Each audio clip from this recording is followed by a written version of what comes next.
Keep this in the play. Yeah, I would be down to three of the 3-mana creatures, probably 2 Rael, 1 Eruth, or 2 Eruth, 1 Rael, 4 Crews, then Fire Impulse, or Fire, yeah, the Madness Lightning Bolt over the Fire Impulse. First back-to-back, not back-to-back trophy, we had a, an O2 drop in between, but we do have 2 trophies today, which is exciting.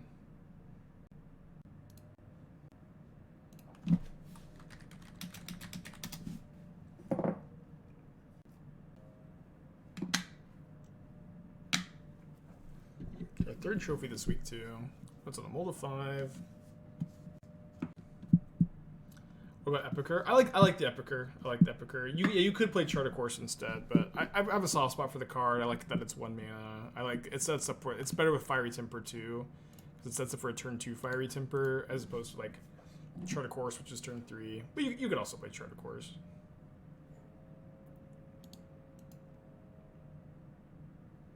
CD of Brass, we're up against Dredge. I think Dredge is probably a pretty good matchup. Just like they have a hard time beating our Archon, and they have a hard time answering it. Although here I probably have to just play the Cottage so that I can evoke my Mulldrifter next turn. Well, I might go Solitude Ephemerate. I will go Solitude Ephemerate if they just put creatures in play for me to hit, and then I can attack with Solitude. Life gain really crucial in this matchup. What would I sideboard against the inevitable hate that people start bringing up deck like Grafdigger's Cage and Rest in Peace? The sideboard is currently completely hedged against graveyard hate. Prismatic Ending is your answer to Grafdigger's Cage and Rest in Peace. Teferi is against Endurance. Leyline. Stony Silence is good against artifact-based graveyard hate. Thoughtseize also hits Endurance, but it's also like, I guess more so for combo than graveyard hate. But I like to bring it in against like Yawgmoth sometimes. You can Conflagrate me, Cathartic Reunion. But yeah, I don't think the sideboard is going to change too much. Like I view the Terastodon and the Ashiok as the 2 main flex spots in the sideboard. I view the 3rd Witch's Cottage as the flex spot in the main, and I really don't think that there's almost like any other like flex in the list.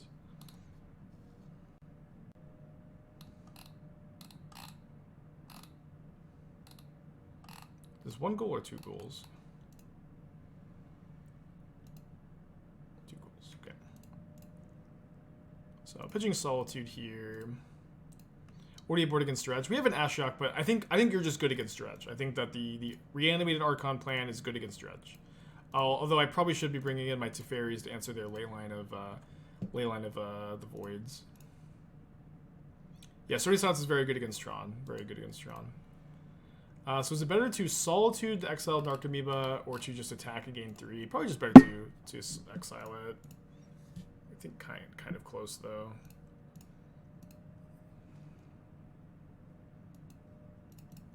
I'm gonna shock here so that I can Aethermage's Touch back Mulldrifter at the middle of next turn, but hopefully we can hit an Archon. But I need to get my second blue or white source into play, and I usually go for Godless Shrine over Watery Grave so I can hardcast a Solitude. I don't have any double blue cards. But the second Creeping Chill, second Narcomoeba.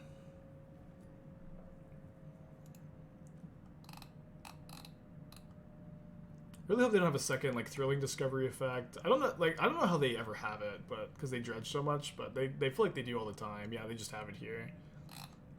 I just don't know how you dredge 3 times, and then you also have another reunion after a mold of 5. So Creeping Chill number 3, and then Narcomoeba's gonna get back 3 prized amalgams.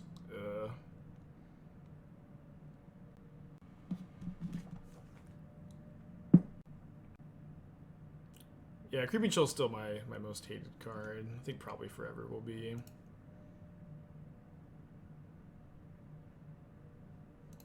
Okay, so now we're just gonna have to high roll hit an Archon. I think we need to leave Solitude back to block. I'm gonna wait. I mean, hold on. Even if we have to hit like Solitude or Archon into Solitude, right?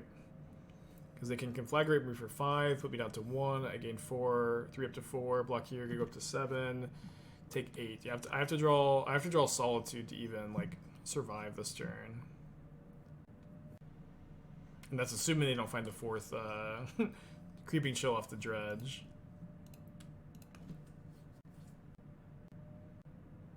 Yeah, so I have to hit Archon off Aethermage's touch. Yeah, I'm not gonna fetch Cottage. I'm just gonna see if I get one more look. Yeah, I have to hit Archon and then draw Solitude off Aethermage's touch, or off the Archon trigger, which is not very likely. I don't think hitting Solitude does it, right? Yeah. Okay, brick. So down the game against a Reanimator, or sorry, Dredge. I'm gonna bring in my Ashiok and my Teferis to beat their ley lines. Cutting 3 griefs. Play 1 grief, I guess. Yeah, there's info on the extension Crow Speedy if you type ! overlay. Take a doc. Yeah, I needed the main deck bog. You know, we got really lucky to beat Dredge the other day when we were playing the Phoenix deck with no graveyard hate at all. We still 2 of them, so we will happily get some bad luck against Dredge, I think. Yeah, Sarah's Emissary definitely good against Dredge. This is probably like the 3rd time I've played against Dredge in the last couple weeks. I don't know if it's like back on the upswing. Yeah, Dredge is like very like quietly, I think, also one of the best cards against or best decks against 4 color. That doesn't get brought up that much. If Dredge picks up Beck and Pop player to consider Leyline of the Void, I don't think so, because again, like historically, I just think that this is a good matchup for Reanimator. So I can Grief Ephemerate. I think I should hold it for a turn. I guess I would get to hit Otherworldly Gaze. But there's a really good chance I just want to like Tainted Indulgence away my Archon, right? Yeah, Liliana and Leyline having the same acronym is always confusing. I usually don't like the acronym because of that. I mean, this is a reanimation spell. Yeah, I think I'm just gonna main phase Tainted Indulgence, look for a different black card to pitch to Grief, or if I draw Persist, I'll pitch the Rites, right? But I do want to Grief them to try to take them off of a Thrilling Discovery effect. Although they did just graveyard a Thrilling Discovery. Maybe they're looking for a land. Although Indulgence discarding Rites next turn would be really good. Yeah, I think I'll just do that. We can just try to have a turn 4 Archon and have an Ephemerate the following turn. I haven't found the Dredge matchup to be good at all. Yeah, maybe my experience is different than yours, but I just historically, like, a fast Archon I think is a great way to be Dredge. Like, the life gain is just really good, and you put a lot of pressure on them. Take a last passive place in the current modern metagame. I think the card is too weak to play. It was also maybe just a big mistake to not Grief. They have 2 Amalgams. Gross. Dredge is also like one of those decks where you can just have those like super different experiences, you know. I think I will Ephemerate my Grief so I can block a Amalgam. Wow, they had another one.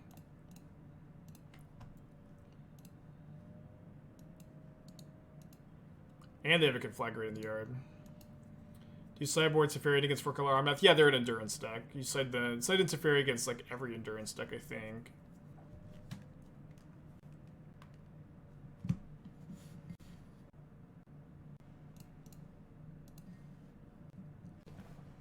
So if they just hold Conflagrate for Archon next turn, that might be a good strategy. There's also just a good chance they're gonna dome me for 5, put me down to 3. You obviously have to suspect that I'm going to Rites my Archon next turn. Yeah, but if they just Conflagrate me here, I think I'm doing pretty good. Yeah. Don't get to rebound anything here though. They have no cards in their hands.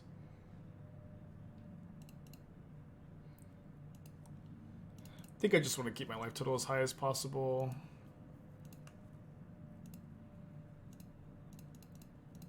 So they sack their Narcomoeba. Or they may sack the Amalgam, actually. Okay.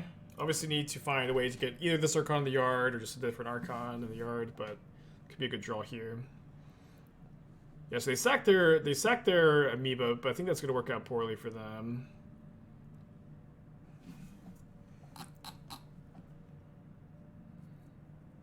It's a good draw. Just attack first. Now, if you remember the days of Uro used to be really good against Dredge. Just the life gain was so good against them. And Archon is very similar to an Uro, and I think that that's kind of like the same type of dynamic. Dredge seems like a good great meta choice. Seems like people are skipping on Graveyard Hate. I don't know that they're skipping so much as like a lot of the Graveyard Hate is like unlicensed Hearse, which is like not that hard a card for you to beat as Dredge. Okay, I think I'll just shock and hold up Solitude here. I would say like that's kind of my evaluation of like why Dredge is maybe popping back up is that you can beat oh, they hit an Ox. How many chills do they have left? They have 2 creeping chills left. So if they can get both of the creep... Oh, no, they don't, because I discarded one. Okay, yeah. Yeah, but I wouldn't say that Graveyard Hate is, like, not popular at the moment. I don't think that that's correct.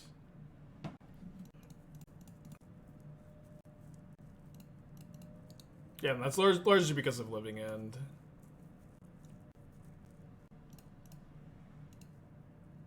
What was Uro not good against? Good question. Narset Remand. Primeval Titan, maybe? Kroxa. Kroxa's Uro's natural predator, Kroxa.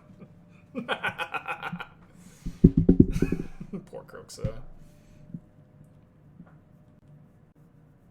Yeah, Uro was not good against the Rules Committee. Good answer. They did bring in Leyline.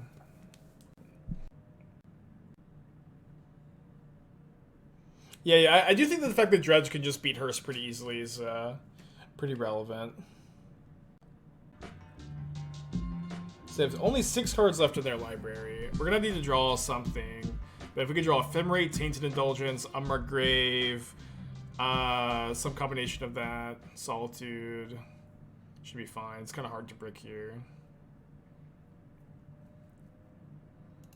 Wait, we still have Mulldrifter in our deck?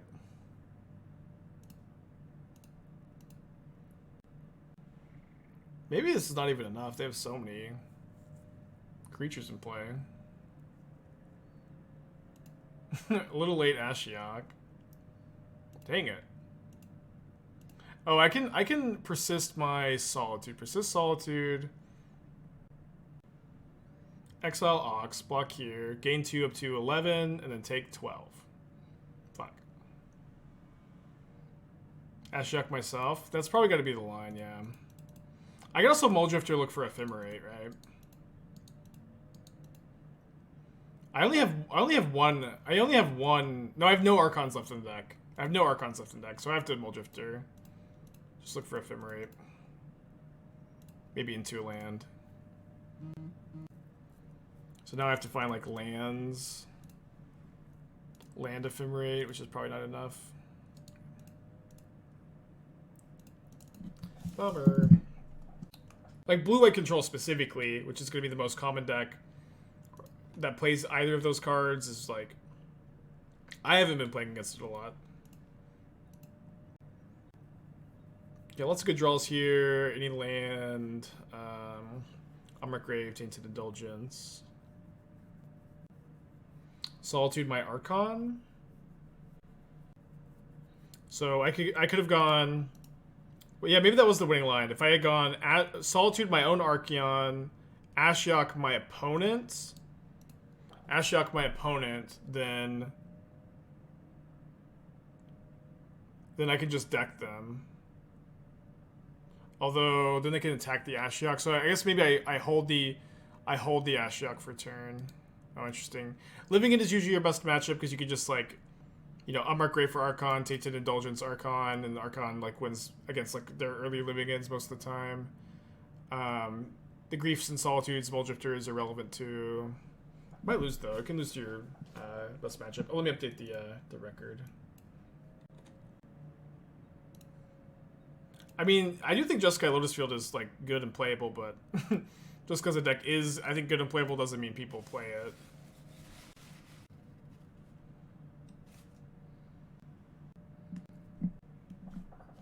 Just play this against Tron didn't seem fair. It's good to hear, because Tron's like one of your worst matchups too. But I agree, this deck's been really, really good so far. I have like friends DMing me on Facebook saying they played the deck at their locals, and they're like, wow, I love it. I need to respond. Okay, they graveyard the Shardless Agent. If they just go like land Shardless Agent, we can evoke our Solitude and be okay. Yeah, Terastodon is for Tron, spell-based combo, Titan. I was playing 2, but I didn't think you needed the second one that much. Yeah, the Tron Jeskai Lotus Field matchup is weird. I don't think it's necessarily that bad, but like, you kind of have to think of yourself at, like, you have to go over the top of Tron, which is like weird to say, but if you can have that attitude, it's like usually not that bad. I know I'm wrong, Mulldrifter seems so clunky. Yeah, Mulldrifter is like insane. I know it's weird to say that this card's insane in 2022 Modern, but it is. It's so good with Cottage, Persist, Ephemerate, Aethermage's Touch, and good against like the games that are your opponent's 1-for-1ing you. They're mulliganing to Graveyard Hate. It's nuts.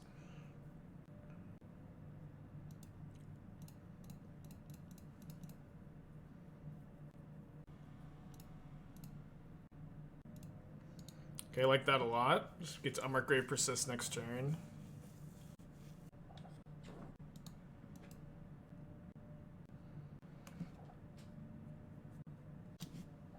I think just take 8, right? No, getting the Solitude in the yard is good. Never mind. What do I cut for Thoughtseize? Thoughtseizes have been in the deck the whole time. They're in the sideboard, but... Oh, what do I cut for Thoughtseize? Well, it just depends on the matchup, but... I'm writing a sideboard guide. It's a good time to get... Well, it's a time to get CFB Pro. I don't really know what's happening in, like, the transition. But from... it is a time to get Channel Fireball Pro, though. So they're going to force this?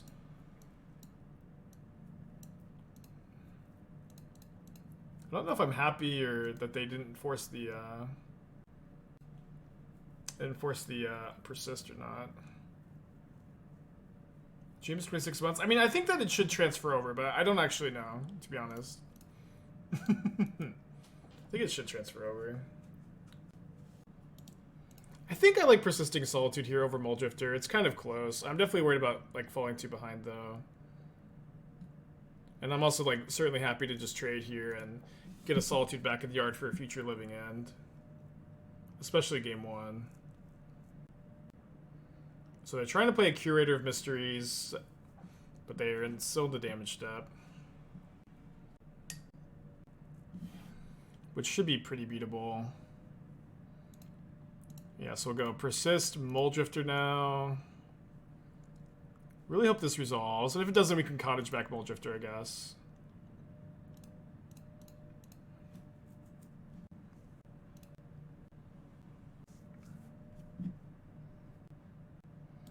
I think we want the ability to Ephemerate Drifter again. We can also, if they Living End, Tainted Indulgence, our Archon into the yard, get it back from a Living End. What's the reason I'm not playing Counter Magic or Aethergust in sideboard? What makes them worse than Thoughtseize or more removal? Thanks. This deck is playing Witch's Cottage, so it's not very good at supporting cheap blue counter spells. Thoughtseize specifically is better against big mana, most combo decks, I think, although not all combo decks, and Endurance. Aethergust is also like not a good modern card. It's just not good. Used to be good.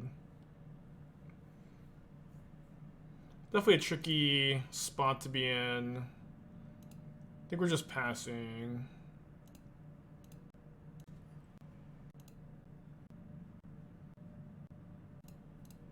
Alright, so let's just prioritize getting an Archon of Cruelty into the graveyard here. Kind of getting flooded. I've been liking Boros Lotus Field lately, but I mean, Jeskai is like a little bit more tried and true. Kind of depends on how good you think Chalice is. I kind of think if you think Chalice is really good, you play Jeskai. If you don't, you play Boros.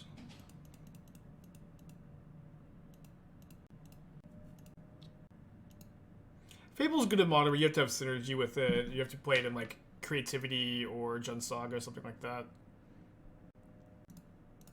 Oh, whoops! I meant to block and then Ephemerate. So you're gonna bounce. I take 4. That's fine. I can, recast my Mulldrifter. Although I might prioritize just like solituding the Curator. I have Solitude. I just have Solitude and Archon in the yard. That might not be enough.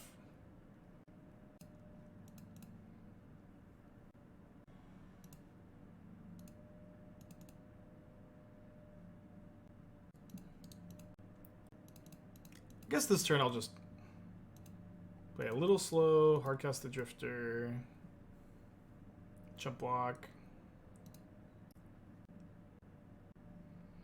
Just gonna play this as a swamp. So I can put a... Maybe just put another Archon in the yard, actually. What a weird game. I kind of think another Archon in the yard is probably the line. Yeah, weird game, largely due to Mana Flood, too. But next turn I can, like, jump block with Mulldrifter, Cottage back Mulldrifter, hardcast Solitude. Looks like they have a force. This matchup's always really interesting, but I usually think that Reanimator is on the right side of it. We're at least good against Shardless Agent still. If they Shardless Agent, we're going to get Archon, Solitude back, gain 3, sack a creature, attack, sack a creature. 1, 2, 3, 4, 5, 6. 6 creatures in the yard. Also, if they Shardless Agent, we can evoke Solitude, exile Curator, get a second Solitude back. Here they're going Grief, Pitch, Living End. So I think in response, I'll just Solitude the Curator. Which makes my plan to chump block with Mulldrifter, Cottage back Mulldrifter a bit worse, I guess, but that's fine.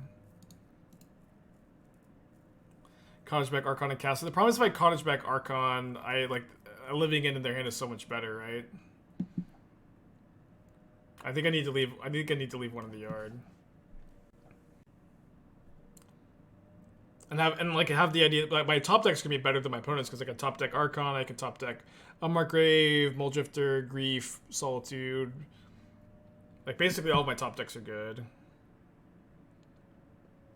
Another Archon.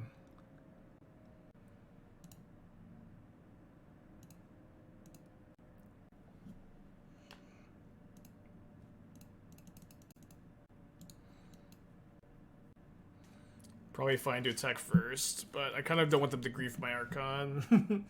If they did have Violent Outburst, they're probably supposed to draw step it. I'm not sure. I guess I get the extra draw off the Archon. They probably do have a Violent Outburst though. They discard a Living End, which is very notable because there's only one more in the deck. Wait, no, is this the Exile Zone? Oh, they're out of Living Ends. Out of Living Ends, unless they're main decking 4. So that's obviously really... Now the game becomes very easy. I just get to Cottage back and Archon, attack, and Archon again. So and then this is even... I guess not doing anything, but... Should be fine. Yeah, I don't think you're ever supposed to play around 4, like, the random 4 main deck Living Ends. It, like, just doesn't exist, I think. Yeah, they did have the Violent Outburst, but they...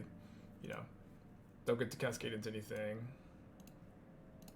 Yeah, the idea is you play Cottage for guaranteed Aethermage's hits, and it just makes Aethermage's very good. Canister's plays 4. Canister's such an enigma, huh? Okay, up a game against Living End. You're gonna bring in the Scary Teferi, the Thoughtseizes, Nasty Terastodon, Ashiok.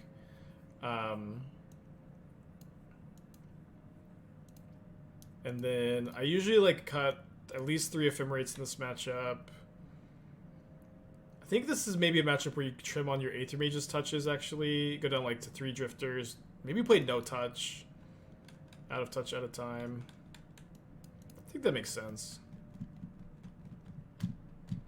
Yeah, not cut the rights this time. I think this is the only matchup you cut touch in. At least the first one we found.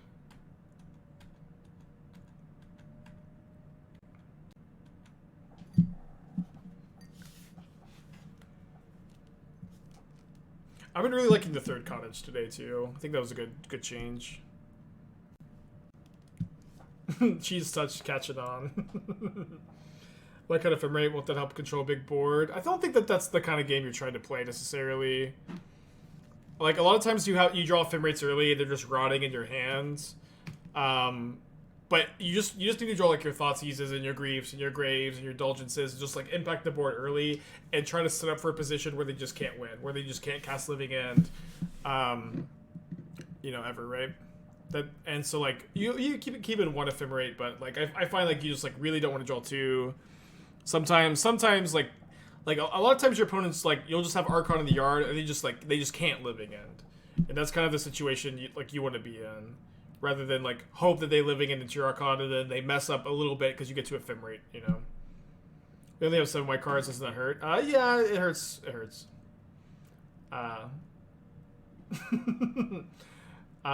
Yeah. It'll be fine. Maybe not. You can also just discard Solitude for value, right? It's Indulgence. Or we aren't playing tier board, we want to leave fetches and cracks, we always want mass swamp. Well, every card in the deck is already a swamp. So the only thing that Urborg does is allow you to not crack an a fetch land if you can tap it for black instead. You would never play 2 Urborgs to do that because it's legendary. You'll draw 2 sometimes. And then people also like will really often act like Urborg doesn't have a downside. Like giving your opponent black mana, giving your opponent the ability to leave fetches uncracked is a downside. I've won plenty of games because my opponent plays an Urborg. Good hand. Is Faithful Mending not worth the extra white card for Solitude flashback? It's just like too awkward with all the black sources, in my opinion. But also I'll say this, like the main deck is very tight. If you were gonna play Faithful Mending, there's only one flex spot of the main deck, and that's the third Cottage, I think. And I even think that probably just should be the third Cottage for sure. But like Indulgence is way better than Mending because of the mana requirements. It's like not even much of a conversation, I think. And then, like, the rest of the list is just too tight. There's not a lot of wiggle room. Okay, so we're on the draw. I think we have to take the agent and hope that they brick a little bit. Don't you ever worry of running into opponents watching my stream? Not really, because, like, what's the point of worrying about that, right? If they're watching it, you know, that stinks, but there's nothing I can do about it.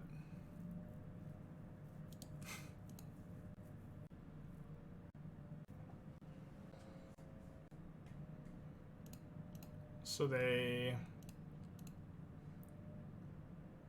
played Misty, so their 2 unknowns were Misty and then Grief, so their hand is still Forest, Steam Vents, Botanical Sanctum. So I shouldn't cast this Thoughtseize.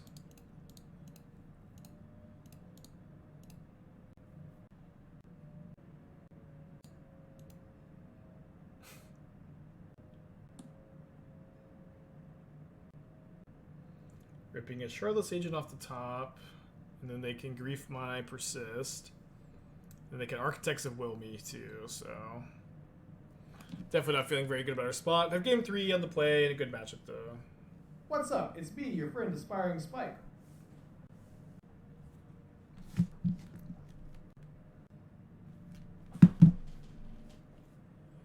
This always takes so long to resolve. The Architects of Will Grief. Always takes so long to resolve.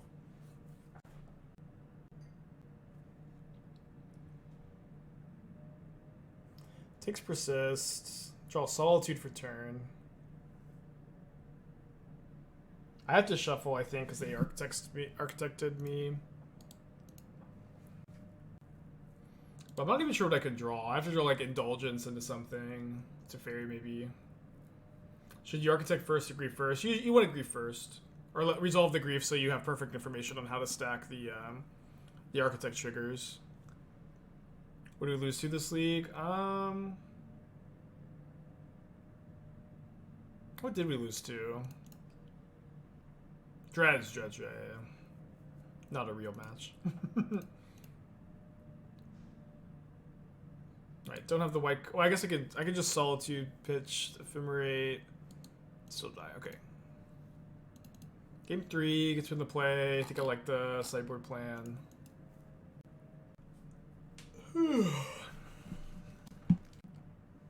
Yeah, it's kind of perfect for them to rip the Grief for my Teferi and then immediately rip the Shardless Agent too.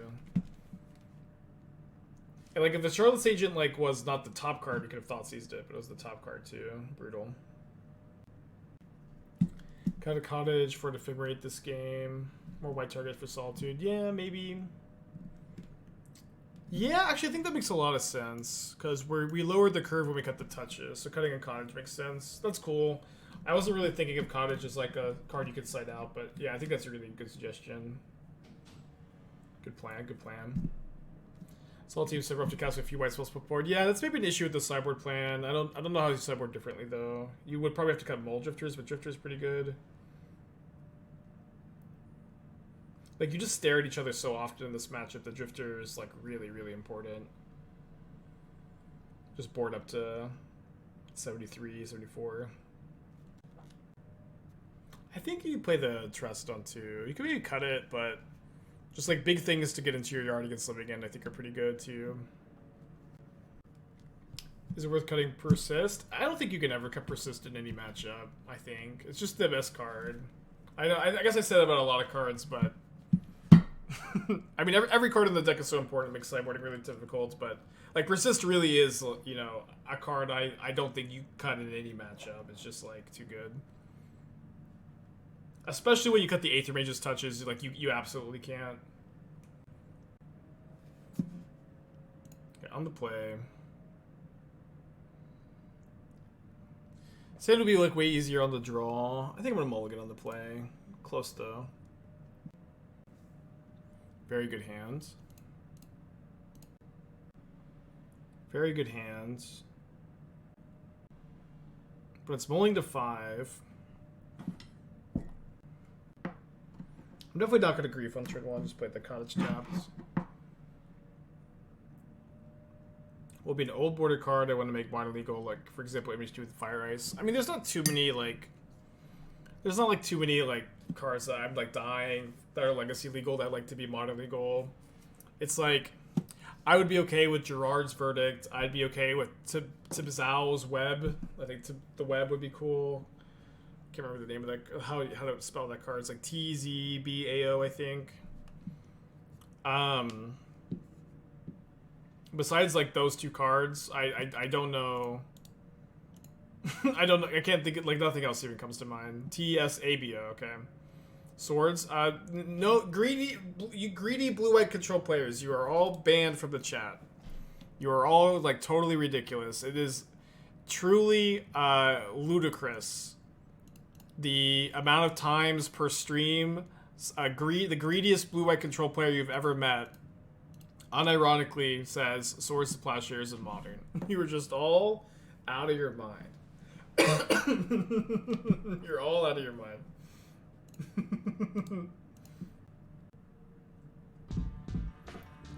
Ill-looking man, good username. Thank you for the 2 months. Appreciate you. So if I draw a blue source next turn, I might Grief pitch Persist so I can try to jam Teferi against the Mold of 5. What's more insufferable, the Swords of Modern crowd or Unbanned Twin crowd? I mean, the Unbanned Twin crowd, at least, like, they're just not, like, it's not completely ludicrous. There's more of them, but, well,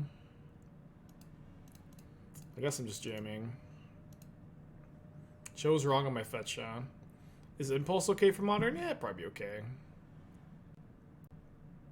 Weird game. Okay, Endurance pitch Foundation Breaker. If they just go land Living End, they're gonna be in bad shape. Our draw's a bit awkward.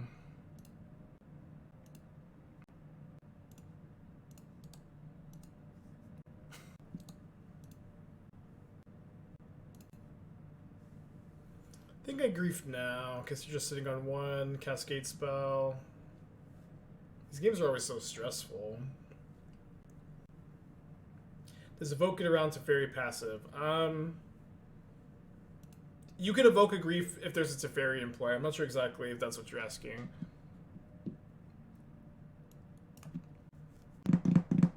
Dude, this hand is so good. I have to take the agent, I guess.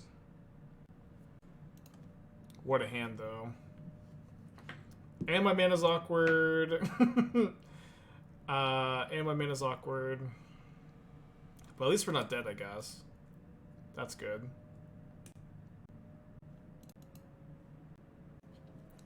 My favorite part about the situation is I'm still alive. I thought take Dispute and force the force. Well, I can't cast the Teferi, so I don't think that makes a lot of sense. Here, I think I'm going to Cottage back the Grief. End of turn.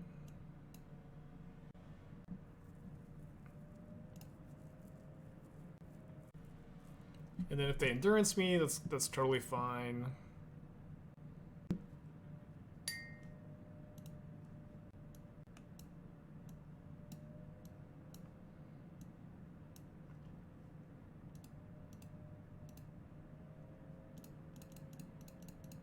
And then I am one land away from paying for Dispute, which is kind of interesting.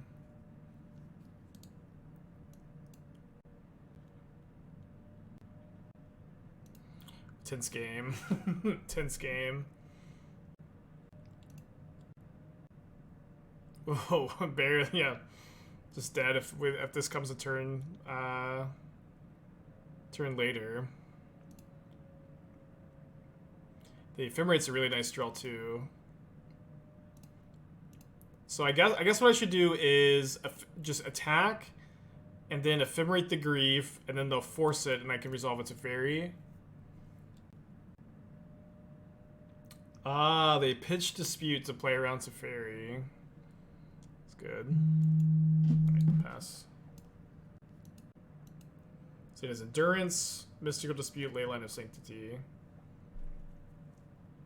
Ephemerate draw, force tap. I thought my opponent was just gonna hardcast force there. I mean, like, even forcing them to pitch, I think, is, like, good here, too. They draw a Cascade spell right now. Bad shape.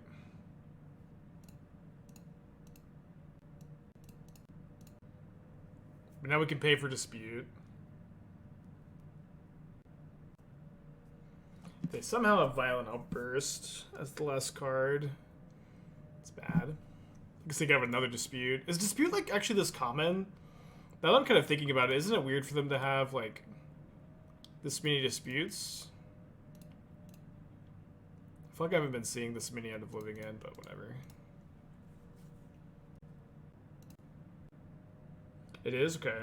4 in the sideboard? Okay, I guess I just haven't been keeping super up to date with the lists. They're also dead into Grief in 2 turns. They can bounce Grief, replay it next turn. I can cast a Mulldrifter.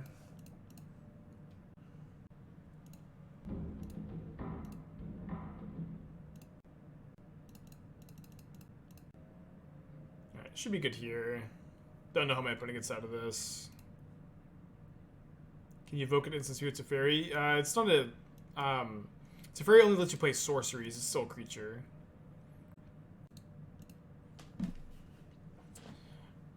Pretty sick match. Pretty sick match. Kind of an easy keep on the draw. Just discard Archon on turn 1.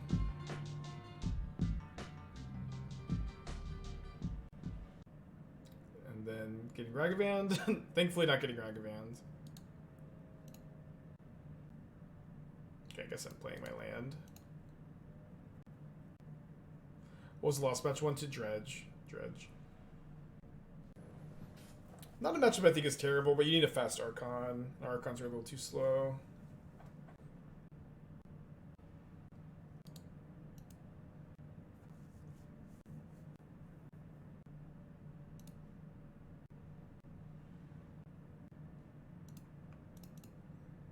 I think I get my Godless Shrine here. Yeah, this is Esper Reanimator with some tech with Aethermage's Touch plus Witch's Cottage. The GG Arya.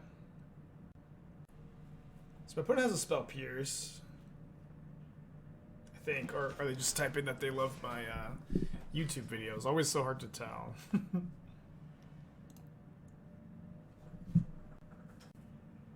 It's the biggest mistake players make when playing Reanimator Modern. I don't know. I don't watch other players play the deck, I guess. I'm not sure. I would say sideboarding correctly is probably the easiest, or the easiest thing to get wrong. But I don't know.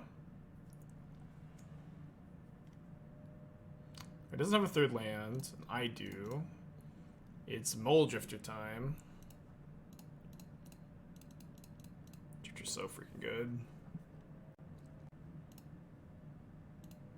I do watch a decent number of like Magic streams, but not as much as I like used to, just because I've been you know, living my life a little bit more lately.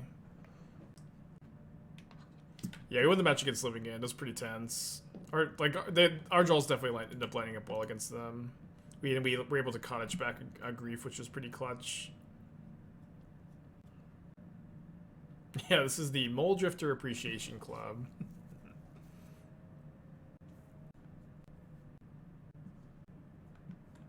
If you evoke plus Ephemerate to keep the creature in the field, yes you do. Yes you do. So if I evoke a Mulldrifter here, it's very, very likely that my opponent's going to remove it in response. So I guess what we can do is Grief, just kind of see what we're working against and figure out how to sequence our hand.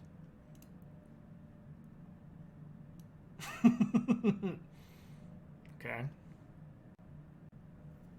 Stress Down's kind of obnoxious.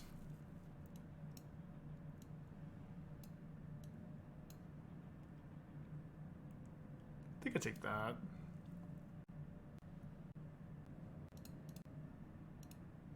Then I'm going to persist Mulldrifter, and they're going to kill it at end of turn. Then I'm going to Ephemerate in response. At least I'm predicting that they're going to kill it at end of turn. I don't know how they wouldn't, with so many red removal in hand and like the iteration. Maybe they just got side with the Ephemerate, right? Yeah, I just couldn't really imagine not. Dude, they graveyarded iteration. That was like probably not correct. Maybe I mean they have another one. Maybe it's fine. I think we navigated that turn all right. That was one of the hardest turns I've played all day though. Yeah, TK, if it's 2 gifted subs are $10. You can type !deck10 in chat to get some info. So they're gonna kill my Mulldrifter. Oh, they're not. They're gonna attack. Okay, I'll just take the hit, I guess. Then make them kill the Mulldrifter with this Ephemerate, and I just Ephemerate again. They didn't kill it. That's like just the greediest shit I've ever seen. I think they're just trying to kill me now.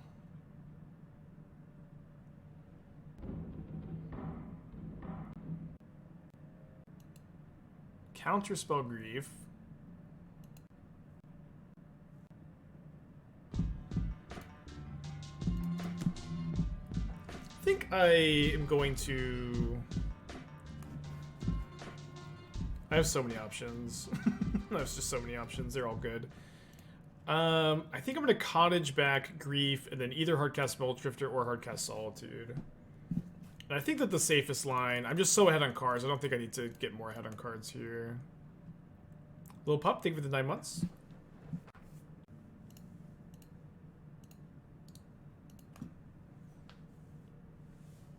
Then they have heat. Yeah, they have a Bolt Heat. Mystery card, I think. It's like the most card advantage I've ever had in a game, I think. Or like in a game with Esper Reanimator against Murktide, where I'm just able to like just evoke Grief at the start of like 3 turns in a row. Little Pup, 9 months, thank you.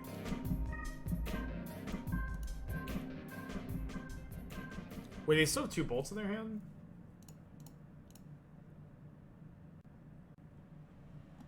They used a bolt.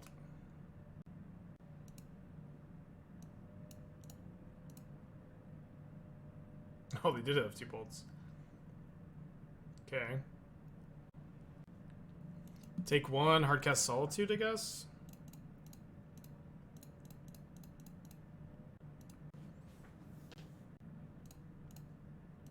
Just play the Godless Shrine tap, not to die to the next bolt.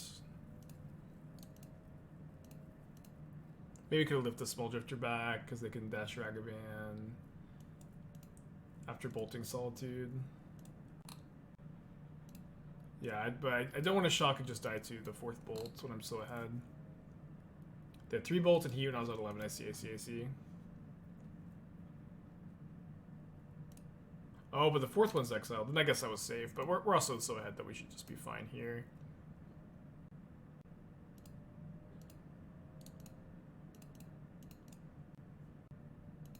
This is fine. You have plenty of cottages to get that back. Murktide is the best I can afford. Bad dies to a couple Mulldrifters, yeah.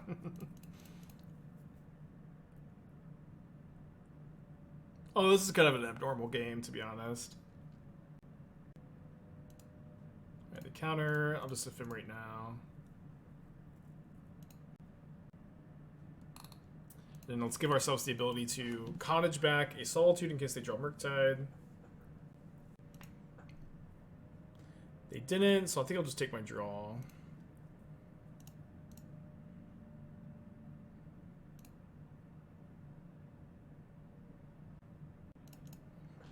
Hardcast Archon time, I guess.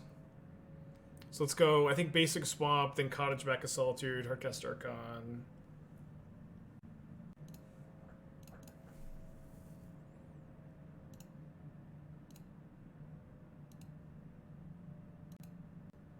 Don't think I'm being hyperbolic. Mulldrifter is the best blue creature ever printed. Maybe mono blue, maybe Snapcaster is. Uro's like the best blue creature, but you know, mono blue maybe.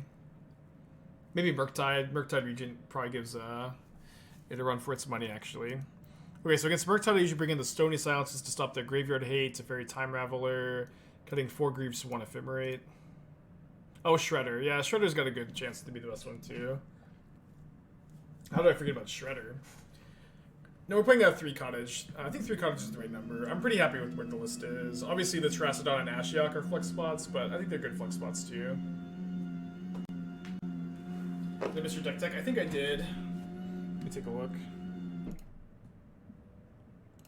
Can you... Yeah, there we go. Thank you, TK. You just yell at me if I miss it. Okay, we've done a lot of these type of, like, mid-range artifact affinity deck lists this week. I think that... Historically, I haven't been a huge fan of Urza Saga in, like, the Thopter Sword Jeskai deck, where your mana's already, like, kind of strained. You just never win games with Urza Saga beatdown. It's obviously not unreasonable to play, but it's also really bad with expressive iteration on the mana base. Playing iteration in this deck is also very interesting. You usually don't see it. Playing Unholy Heat is unusual, too. Hard to evaluate. I really don't like that Unholy Heat isn't Dispatch. It doesn't let you get Murktide, although it might be fine. Probably have to keep this on the draw. Yeah, I think that if you're trying to support... I guess if you cut Urza Saga, your Unholy Heats get worse, too. I historically really like to play 4 Portable Hole in these decks, too, as my, like, you know, cheaper creature removal, where Portable Hole is just, like... It's just so important to give you that artifact density, to, like, be turn 1, answer something, get an artifact into play. Yeah, I feel like I would be on, like, the 4 Portable Holes before the first Unholy Heats. I don't know if I would play Saga. I think these decks are often a question of Urza Saga versus Whir of Invention, and you've answered that you want to play Whir over. You want to play Saga over Whir, which I think is fine. But I don't think I like to play Urza Saga and Expressive Iteration necessarily. I think that might strain the mana a bit too much, or it's also true iteration's like not a super synergistic card, and your mana curve is like a little high. I don't know. It's really, really hard to evaluate. I think that's part of the reason why we keep getting deck techs like this is because this deck is just like the hardest to build, you know. Oh, I guess I'm actually just gonna Unmarked Grave for rights here. Probably shouldn't have shocked though. Sorry. I don't know. I historically like Stoneforge Mystic a lot in this deck too. Get you your Nettlesys. It's a good like 2-mana threat. Can find you your sword. A lot easier on the mana. I don't think I can really afford to Ephemerate Mulldrifter. I think I'm just gonna cast Mulldrifter, evoked. If they have a counterspell, that's fine. But either way, I could just Cottage it back. Ooh, I can't Cottage it back if they dress down. The perfect answer. Now I just have a Windrake. Yeah, I think I would be on Stoneforge Mystic over Iteration. More Portable Holes over the Heat. You have one flex spot after that, which is probably where you play the Nettlesist and a Cauldra. You're cutting one sword of the meat because you have so many tutors for it at that point. I like the Ensnaring Bridge in the sideboard as an engineer target. I think that's good. I wouldn't play Cleansing Wildfire. There's a lot of better options for the Anti-Tron matchup. Like, I would play Ceremonious Rejection or Rejection stopping Karn is like really clutch, but Rejection or maybe Charmal. Charmal with double red's maybe too bad though. Kind of a lot of loose thoughts is a lot of these kinds of deck text evolve into, but I think those are my thoughts. Totally fine trading for counterspells here. Don't want to Ephemerate into a red mana though.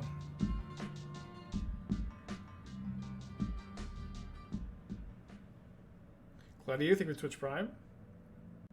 I think they made Unmarked Grave and Archon extended art of each other in case people couldn't figure it out. Is it? Oh, it's kind of purpley. I never even noticed this. I mean, this part is what I couldn't figure out, I guess. Okay, let's just cast Tainted Indulgence, see how my opponent reacts.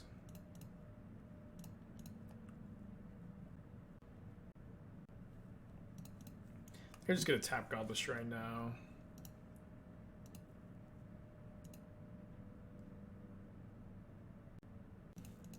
It's a bit weird, but I kind of like starting with Stony Silence, saying your Graveyard Hate doesn't work. Murktide's just a 4/4. I've got some time. And then I can go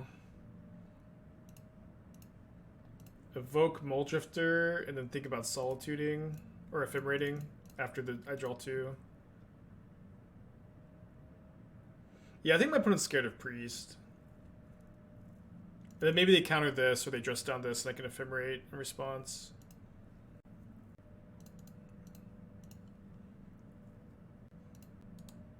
Okay, good draws, good draws. What's kind of cool here, too, is I now have 2 Mulldrifters in play for my rebounded Ephemerate. This is their second dress down. It's their second dress down, too, so they're pretty unlikely to have a third one. Their Graveyard Hate's turned off. Their Mishra's Baubles are turned off. I'm definitely going to take this hit if they attack. Did you add the 23rd land just to test because the 22nd is insufficient after I play a lot? I mean, 22 is fine. The 23rd land is also the 3rd Cottage, so it's like it's kind of a spell land, so it's like a little bit of a hedge in between. And I think that this is the correct number, but it's certainly a conversation. Okay, bait with the Solitude. They have a 3rd just down. It's really bad, but I'm not necessarily expecting that. Okay, it's fine. So we put it on top, but we shuffle. But we get to put another Mulldrifter on top of our library. I think. Yeah, we can't hardcast Archon. 1 mana short. Yeah, dress down cancels the evoke trigger, but you also stop the ETB trigger.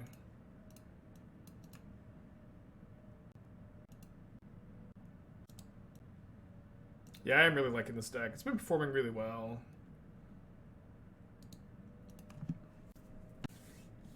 It's got 3 cards. If they have heat, they can heat my my Archon, but I've got a lot to refill with. Oh well, we win, I guess. Wow, overkill. Do you remember Overarch Red Black Crocothuris? I mean, I played like 1,000 matches. I admit, at least 1,000 matches with that deck. I don't know. With Bant's Ephemerate control, this deck. And I always it always devolves into like being a worse version than like the 4-color flicker deck. That being said, it does look like I do like this solution to that problem. It actually looks really good to me. This solution to that problem of like what's the reason to play like a Bant flicker deck instead of the 4-color flicker deck, and that reason would be Collected Company. I think that is actually a really, really clever solution to this problem that I like a lot. I think that I don't like Inquisitor Exarch. I think this card stinks. I think that I would, instead of using this as your win condition, I would recommend, I should have played my Watery Grave in turn 1. I would recommend playing the second Time Warp in the main, and then just being like all in on Eternal Witness Time Warp combo. Probably not playing the 4th Eternal Witness, but considering it. I would also probably want to play Noble Hierarch in the main, although that card's kind of weak. But I think that you can pretty easily go down to like 4 to 6 walls, cutting the extra Exarch. That would probably be fine. I also think Skyclave Apparition kind of stings. I think Deputy Detention is better. I maybe would just be on like 3 Deputies main and no Skyclaves, or Deputies just way better against Urza Saga and Titan and Murktide, which are all kind of like the relevant cards. Against Recto Scam.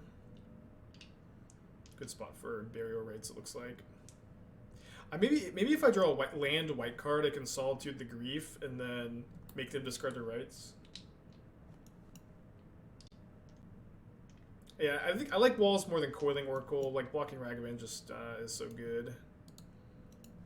But I will say, like, I actually like this idea a lot. I mean, I may even be interested in working on it some too. I would probably play the 4th Soul Herder. I missed that you're only playing 3. I would play 4. It's just so good to Coco in 2. I would play like second Time Warp. Just be like, this is your win condition as Time Warp combo. I don't like the Inquisitor Exarchs at all. I think that's a little lost in the sauce. I would I like 2 Endurance main, 2 Side. I think that's a good split.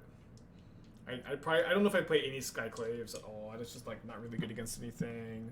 Lavinia is a card I'm usually kind of low on. It's maybe a reasonable choice to include, but very cool list. Very cool list. You get a thumbs up. Charming Prince or nah? I think Charming Prince is better if you have Coco or Court of Calling or Aether Vial, so you can get the instant speed flicker. I think Charming Prince is like just a sorcery speed card is always like that felt underpowered before MH2. I think still is probably too underpowered. 25 creatures seems low for Coco. Wait, how is it 25 creatures? Is it really? I just assumed it was more because no, it's 29. Yeah, 29 is fine. Oh, you have Solitude. You have Solitude. All right, right, Solitude. Yeah, maybe you can't play Solitude in the main. I don't know. Yeah, you probably just can't, right? Maybe you can. You have to get it to like 26 hits minimum. You want 27 though, probably is a bit better.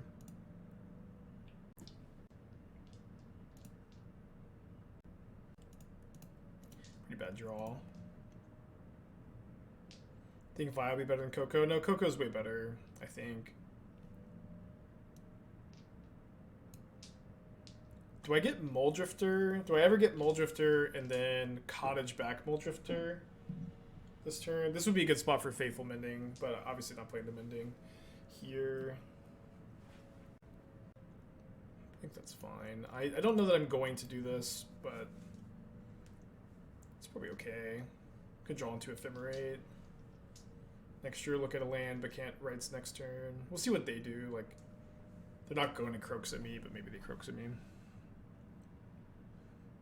Solitude so well positioned. Yeah, maybe you do something like 2 Solitude main, 2 Solitude side, so you can get up to the right number of Coco hits.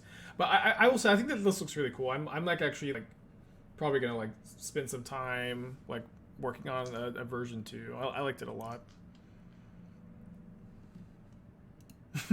Yeah. I stole the swamp from you, Evan, but I really like it. Oh, I didn't. I just didn't. Just didn't do it. Okay, well, fuck.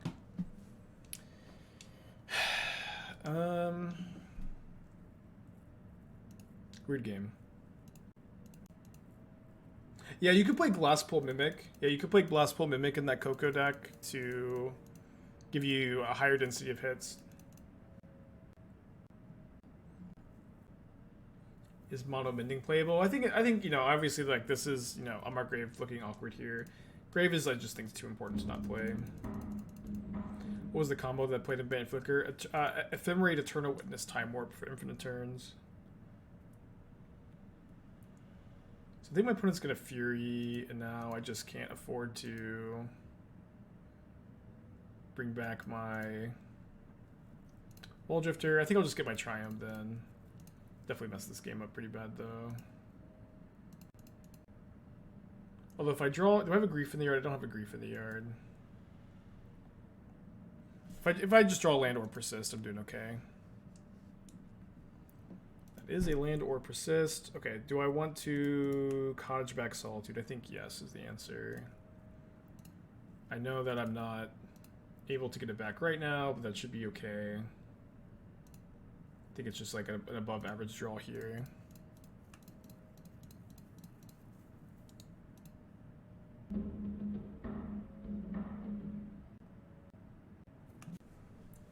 So we're dead if they have removal spell, 2 bolts. Not super likely.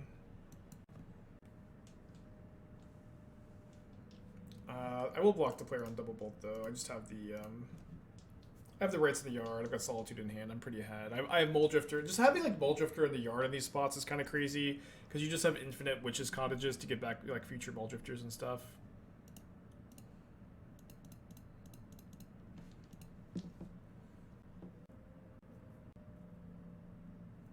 Okay, they've got 1 card left in their hand. I guess I'm griefing.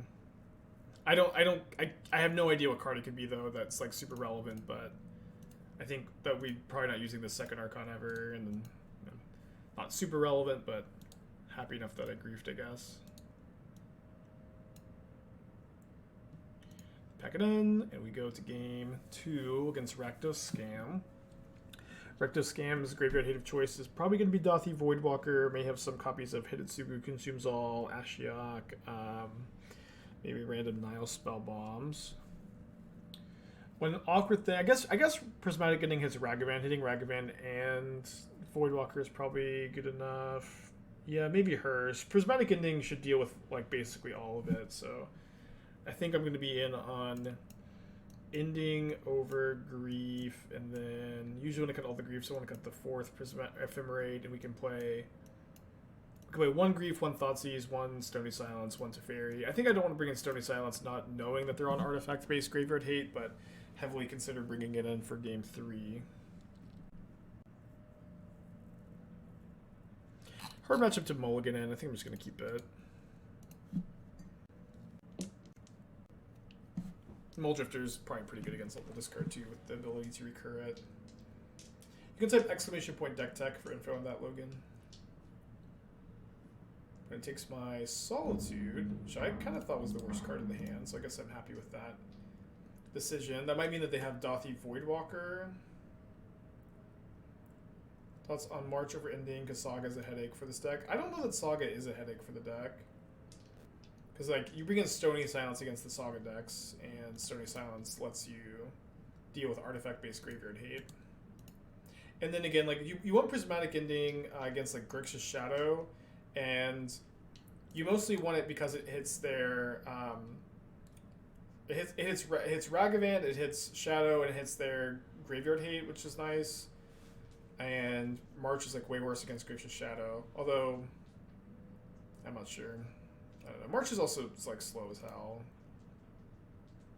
I wonder if they're going to just cast my Mulldrifter. I would actually be pretty, I think, okay if they did that. Going down to hit 60% hit is so rough. Have you considered more creature-based sideboard, like the white version of Outland Liberator? Well, you just make your sideboard so much worse, and The reality is with 3 Cottage, like you're usually gonna hit off your Aethermage's Touch. Obviously like sometimes like you do have to cast it without cottaging, but especially having the 3rd Cottage, like it's just not that common that you are casting Aethermage's Touch without cottaging first. It's gonna happen sometimes. I think you just have to like heart of the cards and it'll be okay.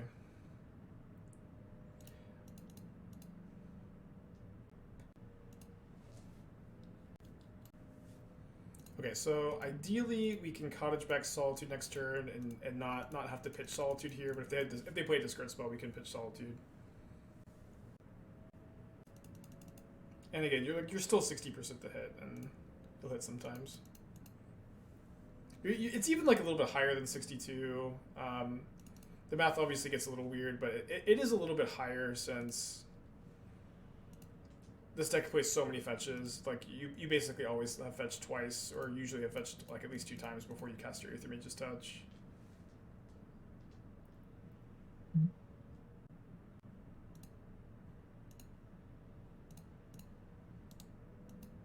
But it's kind of like the same. I feel like Aethermage's Touch Cottage is a lot like Mystic Sanctuary Counterbalance, where like the opportunity cost to play Mystic Sanctuary in your Counterbalance deck was really low.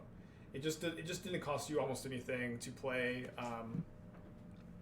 to play Mystic Sanctuary in your Blue-White Miracles deck, and that's what like enabled Blue-White Miracles like be a thing, is because you could just like play so many copies of Sanctuary for almost nothing. And that doesn't necessarily mean that all of a sudden it's like correct or possible or viable for you to start playing Brainstone to work with Counterbalance. Your card quality just drops off so much when you start to make decisions like that, you know. So think about trading here. Should be fine with me. I'm up to 8. If I fetch Shock, Solitude, I died to a Lightning Bolt. So I think I'm just supposed to Ephemerate.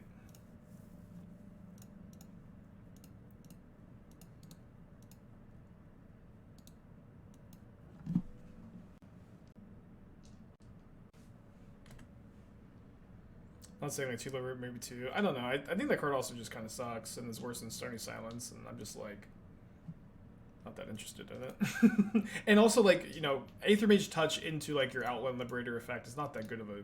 It's like not that good. It's not a brick, but it's not like this is the secret or anything either. Maybe I should be main phasing this Tainted Indulgence actually. I found to be a lack of white cards, pitch Solitude, no mending. We're kind of cheating on the white card count a little bit, but I haven't been that worried about it, especially because you just like, you know, you mulligan a lot, and like if your Solitude's awkward, you can put it on the bottom a lot of the time. You have 12 cards, which is like you're something like 80, between 80 and 90% to have a white card for Solitude. It's kind of fine.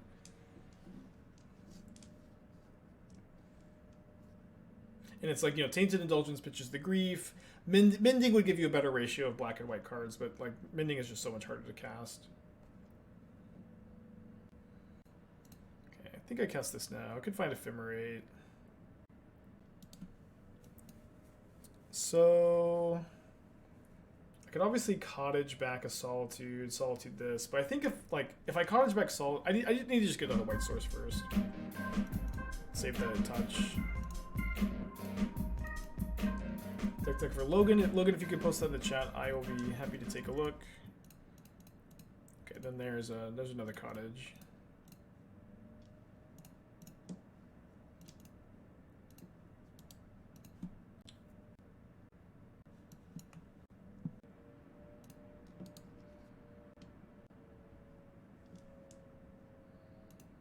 Dash Ragavan. Okay, just don't need to do anything right now. Just get Monkey. I don't like playing Ragavan in decks that play like 4 and 5 value plays like Wandering Emperor, Teferi, Time Raveler. I think that for the most part, for your Ragavans to be good, you need to have a very low curve so that you can just, you know, play your cheap 1-drop, trade efficiently, and then ride your Ragavan to victory. That is the issue I see here with this build. I think that Ragavan in the sideboard of a Jeskai control deck can be interesting, where your opponents are not going to be ready for it, and they're not going to be ready for it, and they're going to play into it. They're going to side out their removal against you. In the main deck, I think that you really lose that factor. So, ooh. Definitely taking the Archon instead of the Solitude. Yeah, Cottage is nuts. What do they discard? Discard Fury. We have Drill Mulldrifter. Lucky, lucky, lucky. Yeah, I mean, I don't mean to be too dismissive, but again, you need to commit to being control deck game one. You can sideboard with Ragavan and you just get control deck. That's fine. You can be a Murktide deck, Murktide style deck, and be cheap, but you can't. You need to pick a lane. You need to pick a lane. If you do want to be this control deck, and I'm going to assume you do because you're more that anyways, I really don't like Lightning Helix is not playable, and I think you also you need to play Solitude. Somewhere in the 75. 0 copies of Solitude, I think, is incorrect. And I don't like 8 1-mana removal spells. I think 6 is probably a bit more appropriate.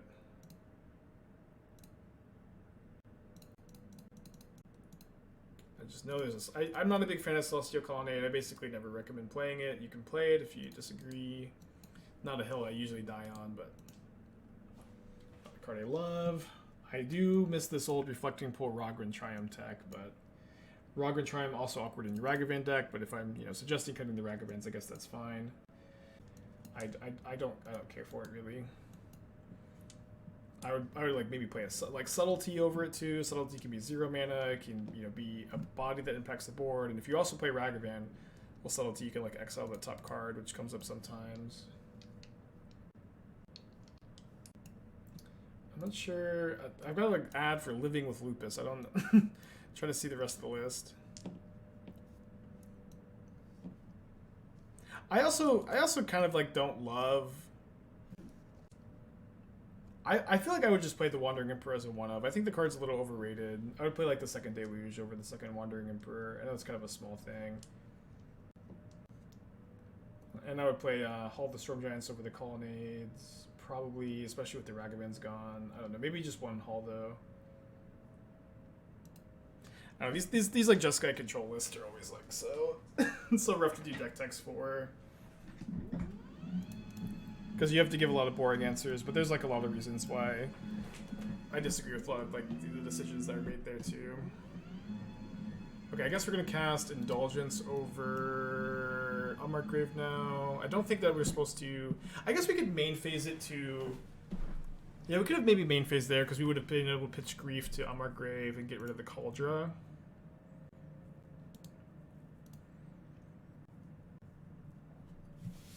Just draw Persist, I guess. Persist, Solitude, very good draws. Mardu, Stoneblade.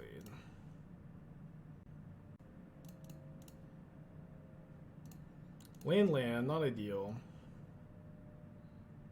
Solitude is ideal. So I guess what I can do now is I can go Solitude, pitch Aethermage's Touch, Ephemerate, exile Germ Token, Ragavan, and then I can Unmarked Grave for Rites.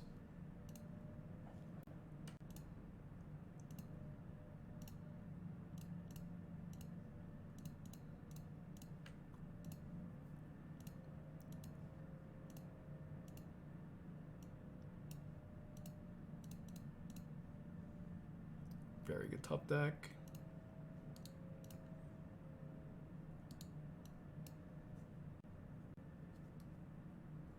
Mishra's Baubles. They probably have Dragon Rage's Channeler in their deck. Yeah, Ephemerate's nuts.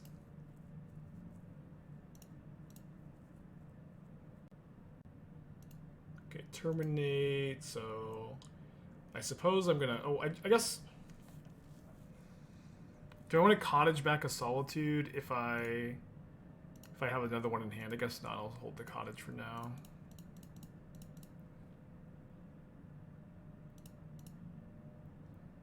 They have another Terminate? Wait, why did they terminate the Solitude?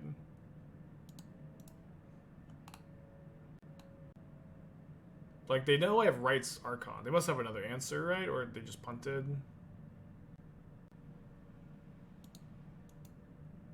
They are Mardu, I guess. maybe they're just hoping to, maybe they have like a million answers to it in their deck. And maybe not. So Mardu Stoneblade is going to have some combination of Dothi, Voidwalker, Nile, Spellbomb, Rest in Peace maybe as a graveyard hate of choice. So I think I need to be on Prismatic Ending. Very similar. I just played against Rakdos Scam, so I think it's gonna be a pretty similar sideboard plan here. This looks pretty good.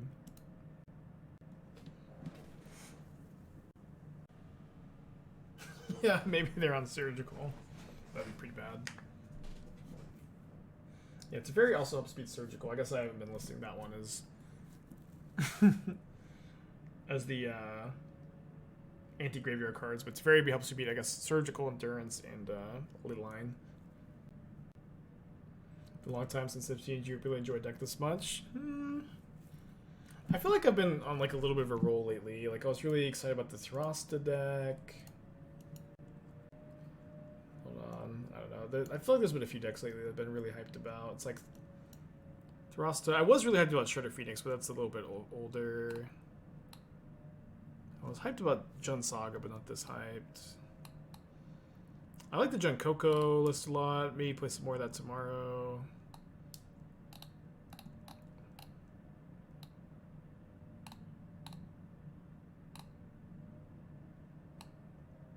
Yeah, maybe you're right. Maybe this is the most excited I've been. Not that I'm like unexcited for any of these. But I don't see any that I'm. Yeah, this has got to be it actually. The more I'm thinking about it, I'm just like waking up excited to freaking Ephemerate again. Aethermage's Touch. Opponent's on a Mold 6 on the play. So regular Boros Golos field deck. I'm not sure. I'm keeping this track because I'm like about to finish my Channel Fireball article, and so I just want to have like that number in there. I don't usually do that, but it's just kind of a bit easier here.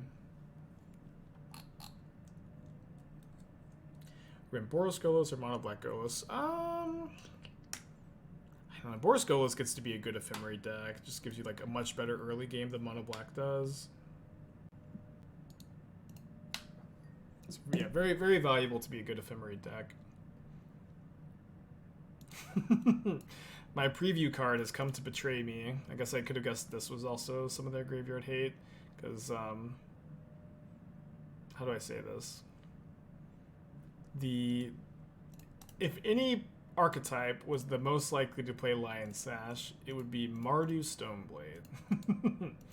And maybe you can fill in the dots as to why it's Mardu Stoneblade is more likely to play Lion Sash than any other deck, but dude, Phyrexian Crusader. Wait, I can just Archon that, right? It's pretty cool though. Did I see Kendrick go out back? That concert's this weekend. I haven't seen it yet. Expecting Amulet Titan heavy meta. Mill is the best deck against Amulet Titan. Write a Channel Fireball article on the concert. Spike's crazy weekend. Yeah, Crusader's pretty cool. I guess that this is like a legit reason to be Mardu Stoneblade, actually. Like the sideboard plan against 4-color Omnath. I don't know. Like, think it's like the best reason, but it is like a actual reason.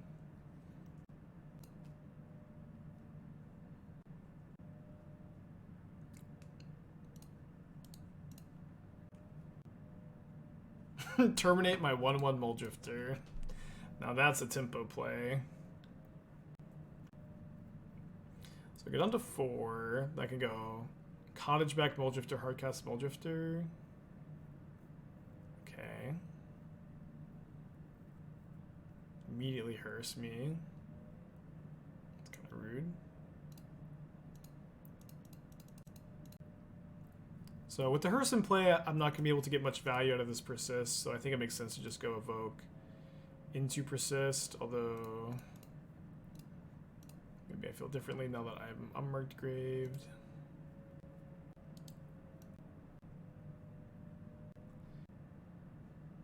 No, this is fine. Yeah, I can just discard Archon, and then if they main phase Hearse, I get to go Unmarked Grave for Archon, and then Cottage it back. And if they don't, then I can just Cottage back this Archon, then Aethermage touch into it. Second Phyrexian Crusader.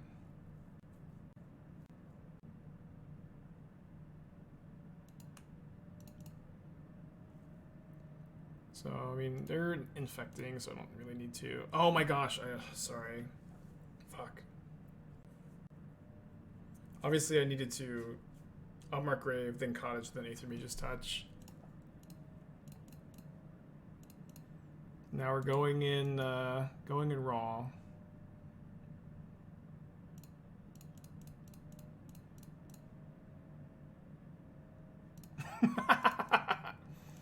Better lucky than good, huh?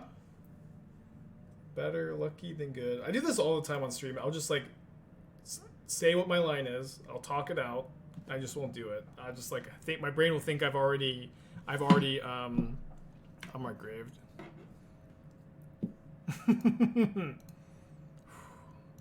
Yeah, I don't know about the Crusader sideboard plan there. I'd have to see what their lists look like.